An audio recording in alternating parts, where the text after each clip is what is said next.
Привет, Кристина. Привет, Кирилл.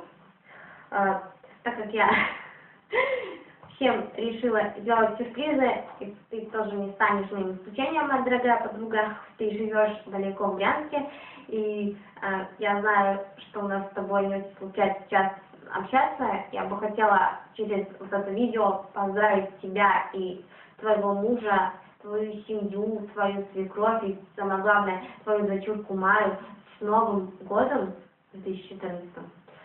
Я желаю, чтобы в этом году, в году лошади, в моем году, у вас было все хорошо, все получилось, чтобы ты непременно вместе со своей второй семьей смогла бы нас навестить, если не весной, то хотя бы летом или на следующий Новый год. Я была бы очень счастлива, если бы ты к нам приехала, потому что тут все по тебе скучают. И, за всех говорить не буду, но лично я и твоя мама это точно могу сказать, потому что нам тебя тут не хватает, и очень бы хотелось тебя увидеть, поскольку общаемся мы все-таки не часто.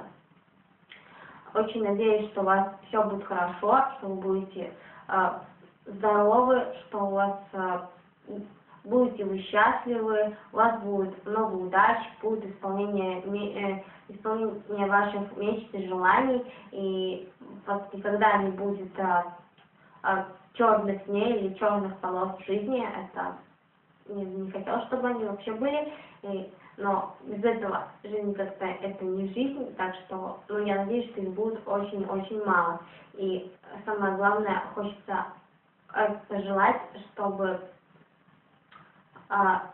чтобы ты там, где сейчас живешь, чтобы ты обязательно нашла работу, чтобы у тебя в этом плане все сложилось, поскольку я знаю, что пока на этот момент все сложно. Но ты сидишь с ребенком, это сейчас твоя самая главная задача, ты ее воспитываешь, свою доченьку Маю, и я надеюсь, что ты воспитаешь ее очень достойной.